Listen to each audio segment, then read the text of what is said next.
7:47 p.m., one glittering evening in 2026. The doors of the grand ballroom swing open, and for a heartbeat, everything seems to stop. Crystal chandeliers scatter light across endless tables dressed in white and gold. Towering arrangements of white roses frame the aisle. Cameras flash from every direction. And outside the entrance, one luxury car after another has been delivering celebrities, influential guests, close friends, and family members dressed for what, in this fictional storyline, is being described as one of the most extravagant weddings of the year. Some are already calling it a million-dollar wedding, although no verified figure exists, while others whisper that this could become the celebrity wedding everyone will be talking about. Then the music changes. Conversations disappear. Hundreds of eyes turn toward the entrance. And there she is, KateHenshaw, 55 years old, standing beneath the lights in a bridal gown. Not walking onto a movie set, not arriving at an awards ceremony, not posing on another red carpet. Tonight, in this imagined scenario, Kate is the bride. At the opposite end of the aisle stands Ituah Ighodalo, waiting as the room rises to its feet. The contrast is almost impossible to ignore. Outside, there is spectacle. Flowers, cameras, famous faces, expensive decorations, and an atmosphere of celebration. But behind Kate's expression lies the memory of a very different chapter. Years earlier, her marriage to Rod Nuttal had ended, leaving behind questions and private emotions that outsiders could never fully understand. Reports and public speculation have surrounded that period over the years, but rumors of betrayal should not be treated as established fact. What is certain is simpler and perhaps more painful. A marriage that was once expected to last did not reach the end of the road. And that raises the question hanging over this entire room tonight. What could make a woman who has already experienced the collapse of a marriage believe strongly enough in love to wear a wedding dress again? The guests see the glamorous bride beneath the chandeliers, but perhaps Kate sees something else. The distance between the woman who once walked away from a broken chapter and the woman now standing before another beginning. Ituah does not move from the end of the aisle. He simply watches her. The music softens. Kate takes one step forward, then unexpectedly pauses. It lasts only a few seconds, yet in a room filled with cameras, those seconds feel enormous. Her fingers tighten around the stems of the white flowers. A photographer lowers his camera for an instant. Somewhere among the guests, someone turns toward the aisle as if wondering why she has stopped. Kate looks ahead at the man waiting for her, but before she can take another step, the glittering ballroom seems to disappear, and the story begins moving backward through the years, toward another marriage, another promise, and the moment when Kate first learned that not every love story reaches the ending people once imagined. Long before the white flowers, the crystal chandeliers, and that imagined evening in 2026, there was another chapter in KateHenshaw's life. One that did not end beneath flashing cameras. Kate had been married to Rod Nuttal, and like many marriages, theirs began with expectations that the future would be shared. But years have a way of revealing distances that are almost invisible at first. Careers demand more time. Family responsibilities grow heavier. Public attention follows a famous actress beyond the movie set, while private disagreements remain behind closed doors. From the outside, people may see photographs, appearances, and smiles and assume they understand a marriage. Inside a home, the truth can be far more complicated. There have been rumors and speculation over the years about why Kate and Rod separated, including claims involving betrayal, but without reliable evidence, those stories cannot be presented as established fact. What matters here is something less sensational and perhaps more human. A relationship that once carried hope eventually reached a point where continuing together was no longer possible. Imagine the contrast surrounding Kate during those years. In front of cameras, she could appear composed, confident, and completely in control. Directors called her name, audiences recognized her face, and professional obligations demanded that she keep moving. Yet when the lights disappeared and the doors closed behind her, celebrity offered no protection from the difficult decisions waiting at home. A successful actress could perform emotions for hundreds of people, but there was no script telling her what to do when her own marriage began slipping away. By 2011, that chapter had closed. The marriage ended, but divorce does not erase years simply because documents are signed. There are routines that suddenly disappear, familiar rooms that feel different, questions from outsiders, and moments when silence can become louder than an argument. For Kate, life had to continue. There was work to do, responsibilities to carry, and a public identity that did not disappear simply because something deeply personal had changed. She stepped back into the world, but this time as a woman rebuilding a life whose future no longer looked the way she had once imagined. And this is where the story must slow down. Ituah does not enter yet. There is no new groom waiting behind the next door, no spectacular wedding, and no instant replacement for what was lost. There is only Kate and the long stretch of life after divorce. Years begin passing. One birthday becomes another. Movie sets change. Faces around her change. The noise of the separation gradually fades from public attention. But somewhere beneath that strength is a question she does not have to answer for anyone. After watching one promise end, would she ever be willing to make another? Late one evening, the lights are switched off. The room becomes quiet, and Kate walks through a doorway alone, leaving it slowly to close behind her. The years after 2011 did not suddenly become a countdown toward another wedding. There was no invisible clock waiting for Kate Henshaw to find another husband, no empty place beside her that had to be filled simply because one marriage had ended. Instead, life kept moving. Cameras continued to roll, scripts arrived, events filled the calendar. Audiences applauded when Kate entered a room, photographers captured the familiar energy in her expression, and from the outside she appeared to be doing what she had always done, working, smiling, moving forward. But the most important moments in this part of the story are not the ones beneath bright lights. They happen afterward. Imagine an event ending late at night. The guests have gone home. The music has stopped. A beautiful dress that attracted dozens of cameras only hours earlier is now hanging quietly beside a wardrobe. Earrings rest on a table. A phone lies face down without ringing.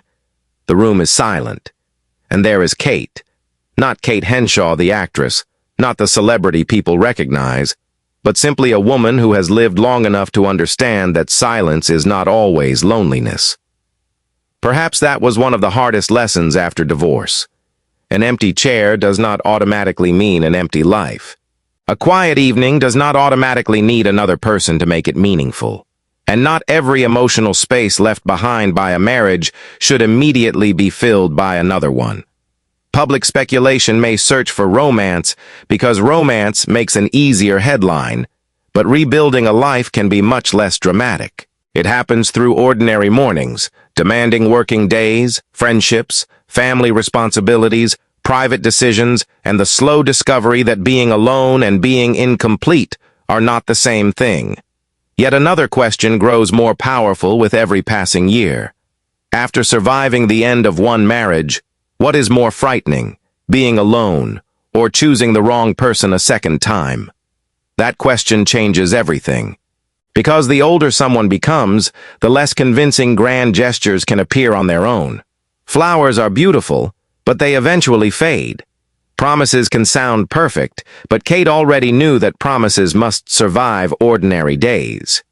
Perhaps that is why, in this fictional storyline, the man who will eventually stand at the end of that extraordinary wedding aisle cannot simply appear as a convenient replacement for the past.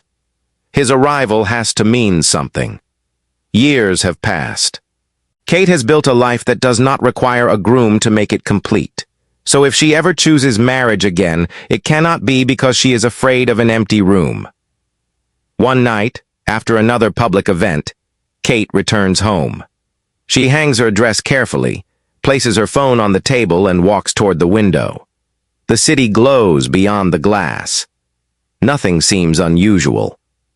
Then the phone screen suddenly lights up behind her, and for the first time, The silence feels as though it may be about to change. And then, in this fictional storyline, Ituah Ighodalo enters the picture, but not as a prince arriving to rescue Kate Henshaw from loneliness. Kate does not need rescuing. By this point, she has already walked through divorce, rebuilt her routines, continued her career, and learned how to stand inside a quiet room without believing something is missing. That distinction matters, because what follows is an imagined scenario, not a claim that Kate and Ituah are actually in a romantic relationship. In this story, their connection does not begin with dramatic music or love at first sight. It begins with conversation. Perhaps the first exchanges are surprisingly ordinary: work, responsibility, family, the strange weight of public expectations, and how life changes when people have experienced enough loss to stop pretending that everything can be controlled. Ituah, too, is imagined here as a man carrying his own history rather than someone entering Kate's life with a perfect answer. They do not need to impress each other with extravagant promises. At this stage of life, another question matters more. Not, "What can you give me?" but, "Can we be peaceful when we are together?" That question changes the rhythm completely. In this fictional version, weeks become months through small conversations. A message after a difficult day. A pause that does not feel uncomfortable. A disagreement that does not become a battle. Two people discovering that maturity can make love quieter without making it weaker. Kate watches carefully. She has already learned that attraction alone cannot carry a marriage through ordinary life. Ituah is not written as the man who repairs her past, because the past is not his to repair. He simply becomes someone she can choose without abandoning the woman she became during all those years on her own. And perhaps that is the most frightening part. Falling in love when you are young can feel like jumping without looking. Choosing love later means seeing the distance clearly and stepping forward anyway. Then, according to this imagined storyline, something changes. Conversations begin happening behind closed doors. Measurements are discussed. Guest names are quietly considered. White flowers appear in photographs sent between planners. A grand venue is reportedly being examined. Nothing has been announced to the crowd gathering outside. Nothing has yet reached the imagined headlines. But on one table, beneath a warm lamp, lies a thick folder. Kate's name is printed on one side. Ituah's is printed beside it. Inside are sketches of chandeliers, seating arrangements, security plans, and an aisle covered in white flowers. At the top of the first page are 4 words that suddenly change the entire story. The wedding is being prepared. And suddenly, the pace changes. In this fictional storyline, whispers about Kate Henshaw and Ituah Ighodalo's wedding begin spreading beyond the small circle involved in preparing it. No confirmed price tag is attached to the celebration, and the phrase $1,000,000 wedding belongs to the imagined spectacle surrounding this story rather than a verified budget. Yet the atmosphere alone makes people understand why such words are being whispered. The guest list is reportedly guarded carefully. Access to the venue is restricted. Vehicles carrying flowers arrive one after another. Thousands of white blooms begin transforming enormous spaces that only days earlier looked ordinary. Lighting technicians test the chandeliers, stop, adjust them, and test them again. Long banquet tables stretch beneath crystal lights, while teams of staff move continuously between chairs, glassware, and towering floral arrangements. Final alterations are made to carefully prepared outfits. Outside, photographers begin claiming positions near the entrance long before the first important guest arrives. In this imagined version of events, familiar faces from film, media, business, and society begin appearing, each arrival producing another explosion of camera flashes. Luxury cars pull forward, doors open, security personnel communicate quietly, and every new guest adds another layer to the feeling that something enormous is about to happen. From the outside, this is exactly what people imagine when they hear the words, "Wedding of the Year."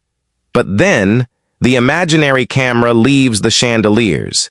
It passes the crowded entrance, moves beyond the flowers, and closes a door behind it. Suddenly, there is silence. Kate is sitting alone in front of a mirror. No applause, no photographers, no famous guests calling her name. Only the faint ticking of a clock somewhere in the room. 55 years old. A woman who has already known what it means to stand inside a marriage, to watch that marriage end, and to spend years building a life afterward. Now, in this fictional scenario, another wedding day is only hours away. Her dress waits nearby. Her hands rest quietly in her lap. For a moment, she does not look like the center of an extravagant celebration. She looks like someone remembering how much courage a second promise can require. Perhaps the real luxury is not the flowers outside or the crystal hanging from the ceiling. Perhaps it is reaching an age when you no longer have to choose someone and still deciding that you want to. The clock continues ticking. Kate slowly raises her eyes toward her reflection. Somewhere beyond the closed door, footsteps approach, then stop. A hand reaches for the handle, while beside the mirror, the white wedding dress hangs perfectly still. 7:47 p.m. We are back exactly where this fictional story began. The ballroom is glowing beneath crystal chandeliers. Thousands of white flowers frame the aisle. Famous guests fill the carefully arranged tables. And outside, cameras continue flashing as the last luxury vehicles disappear from the entrance. Then the music changes. Conversations stop almost instantly. Phones rise into the air. Photographers turn toward one point. The enormous doors open, and KateHenshaw appears. For several seconds, she remains completely still. At 55, in this imagined storyline, she is standing at the entrance to what spectators are already calling a $1 million wedding, not because any verified budget has been revealed, but because everything surrounding the evening carries the visual language of extraordinary luxury. The flowers, the lights, the gowns, the suits, the security, the celebrities, the endless flashes of cameras.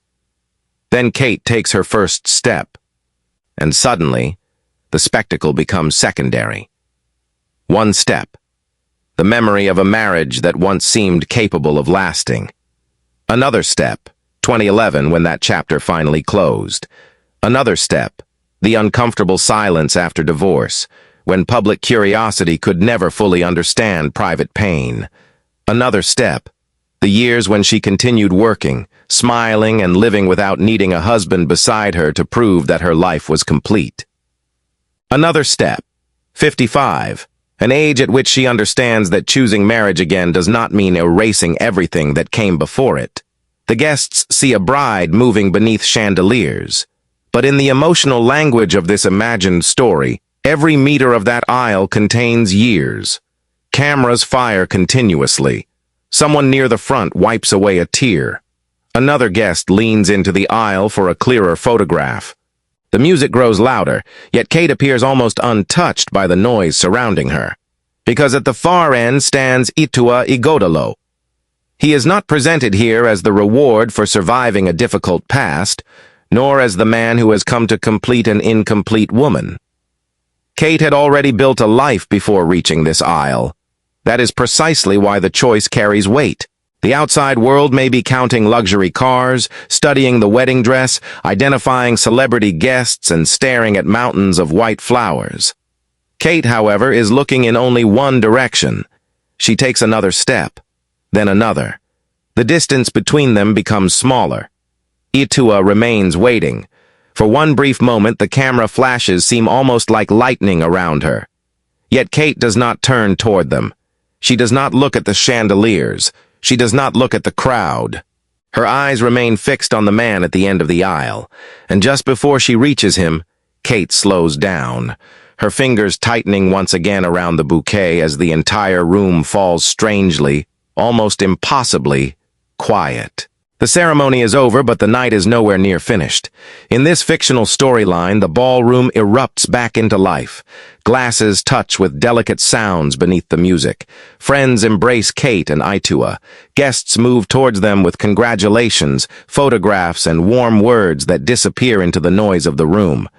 The dance floor lights up beneath the chandeliers. Waiters move rapidly between the long tables, and hundreds of conversations blend into one continuous wave of celebration. Everywhere Kate turns, someone wants a photograph. Everywhere Ituah moves, another hand reaches forward to congratulate him. For the guests, they have become the center of the evening. Yet somewhere between two songs, something small happens. Kate stands still. Only for a few seconds. People continue moving around her. Someone laughs nearby. A glass is raised across the room. A camera flashes, then another. Ituah is only a short distance away speaking with guests, but Kate does not immediately move toward him. She simply looks across the ballroom. This is not a moment of regret, and it should not be mistaken for longing for her former husband. Rod Nuttal does not need to become a shadow haunting this imagined wedding. The past has a simpler place here. It happened. It became part of Kate's life, taught her things she may never have expected to learn, and contributed to the woman standing beneath these lights at 55. The end of one marriage does not have to poison every memory that came before it, just as a new marriage does not have to erase what once existed. Perhaps that is one difference between promising forever when you are young and choosing companionship later in life. At 55, the question may no longer be whether love creates fireworks every morning. Life has already demonstrated that excitement changes, beauty changes, careers change, families change, and even the strongest people eventually have difficult days. So another question becomes more important. When the music stops, when the photographers leave, when nobody is applauding and there is no spectacular room filled with flowers, is this the person I still want to go home with? In this fictional story, Kate finally turns her head. Ituah has finished his conversation and is looking toward her from across the crowd. No dramatic gesture follows. He simply walks over. Kate reaches for his hand. Around them, the celebration becomes louder again. Guests return to the dance floor. Glasses rise, and the chandeliers continue glowing above what appears to be the wedding of the year. But hours later, those lights will be switched off one by one. The flowers will remain behind. The famous guests will go home, and Kate and Ituah will eventually have to walk through one final door without the crowd following them. 11:58 p.m. The night that began beneath an explosion of lights is finally becoming quiet. In this fictional storyline, some of the guests have already left. The line of luxury cars outside has grown shorter.